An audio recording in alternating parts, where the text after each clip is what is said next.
Figurez-vous qu'il existe un lien assez incroyable entre une vieille doctrine militaire prussienne du 19e siècle et la façon dont on peut aujourd'hui réinventer l'action citoyenne. Ça peut paraître un peu fou, mais on va voir ensemble comment une stratégie de guerre peut en fait être une clé pour renforcer notre démocratie. Alors cette phrase, elle vient d'un des plus grands stratèges militaires de l'histoire. Et à première vue, elle est un peu déroutante, non? Elle va à l'encontre de tout ce qu'on imagine du commandement. Mais en réalité, elle cache le secret d'un leadership radicalement différent. Un leadership qui parie tout sur la confiance et l'initiative. Pour bien comprendre, imaginez deux mondes. D'un côté, l'approche classique, le micromanagement total, des ordres ultra détaillés où chaque étape est dictée. Et de l'autre, une petite révolution. On ne donne que la mission, le grand objectif, le pourquoi. Pour le comment, on fait confiance aux équipes sur le terrain. La différence est juste fondamentale.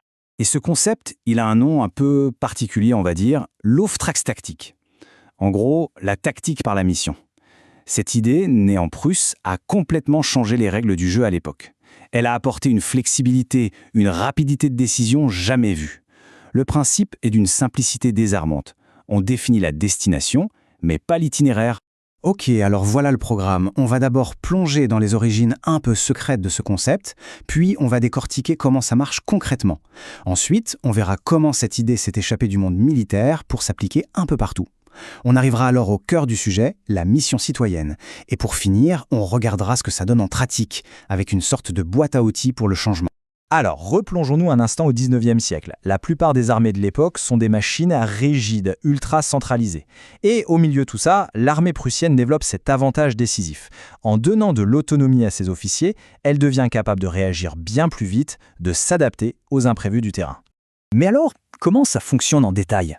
Donner de l'autonomie, c'est bien beau, mais comment on s'assure que ça ne parte pas dans tous les sens ? Eh bien, cette philosophie repose en fait sur une structure très solide. 6 piliers fondamentaux.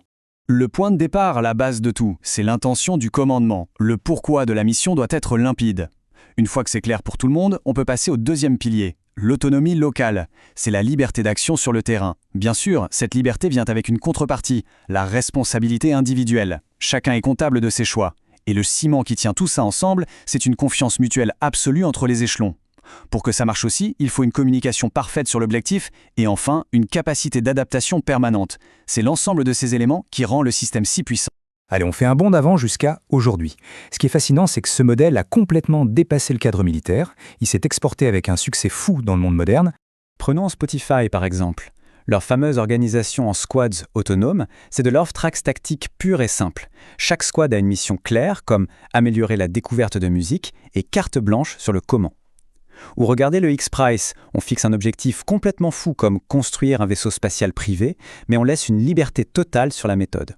Et ça marche. On retrouve même ce principe dans des mouvements sociaux comme Extinction Rebellion, où des groupes locaux agissent de manière autonome en suivant des principes communs. Et c'est cette incroyable adaptabilité qui nous amène au cœur de notre sujet. Car si ça marche pour les entreprises et l'innovation, pourquoi ne pas appliquer cette stratégie à la participation citoyenne pour bâtir une démocratie plus agile et plus forte ? La question peut sembler un peu provocatrice. Une stratégie militaire pour dynamiser la démocratie. Ça sonne presque contradictoire. Et pourtant, la réponse est un grand oui. Parce qu'en confiant de véritables missions d'intérêt général à des citoyens, on libère une intelligence et une énergie collective incroyables. Et ça porte un nom, la veille citoyenne. C'est l'application civile de l'Auftragstaktik. Le principe est simple, des citoyens s'organisent non pas pour exécuter des ordres, mais pour poursuivre une mission. Une mission qui peut être de s'assurer que des promesses politiques sont tenues ou que l'intérêt général est bien servi dans un projet local. Ok, assez de théorie, voyons ce que ça donne dans la vraie vie. On a des exemples concrets et vraiment inspirants où ce principe a été mis en œuvre. On commence avec un exemple français que beaucoup connaissent au moins de nom, la fameuse Convention citoyenne pour le climat. Là, on est en plein dans un cas d'école. La mission, l'intention du commandement était très claire, définir des mesures pour baisser les émissions de gaz à effet de serre de 40% avec une contrainte de justice sociale. Le comment, il a été entièrement confié à 150 citoyens tirés au sort avec une autonomie de travail quasi totale. Le résultat, on le connaît, 149 propositions très concrètes et parfois d'une audace surprenante. Allez, on change de pays, direction la Belgique. Dans la petite communauté germanophone d'Ostbelgienne, ils ont développé un modèle qui va encore plus loin. Ce modèle est vraiment unique au monde. Là-bas, ils ont mis en place un conseil citoyen permanent composé de citoyens tirés au sort. Et leur mission, ce n'est pas de répondre à une question posée par les politiques, non, leur mission c'est de décider eux-mêmes des sujets qui doivent être débattus par la société. Et le point clé, c'est que le Parlement local a l'obligation légale de débattre de leurs recommandations. C'est un vrai transfert de pouvoir. On voit bien que ça peut donner des résultats spectaculaires. Mais alors, qu'est-ce qui fait que ça marche ? On peut tirer de ces expériences une sorte de boîte à outils, avec les ingrédients essentiels pour qu'une mission citoyenne réussisse. Finalement, on retrouve un peu nos piliers de départ. D'abord, il faut un mandat d'une clarté absolue. Le pourquoi doit être indiscutable. Ensuite, et c'est peut-être le plus difficile, il faut une confiance authentique de la part des institutions. Ça veut dire accorder une vraie autonomie et s'engager à prendre en compte le résultat. Il faut aussi bien sûr fournir les bons outils, l'accès à l'info, à des experts, des moyens pour travailler. Et enfin, il faut créer un climat de sécurité psychologique, où on a le droit de proposer, de se tromper, d'apprendre. Tout ça, au fond, nous montre une transformation majeure de la participation. On passe d'une logique où on demande simplement aux gens leur avis, à une logique où on leur dit « voilà une mission importante, on vous fait confiance pour la mener à bien ». Ça change tout, et ça nous laisse avec une question essentielle.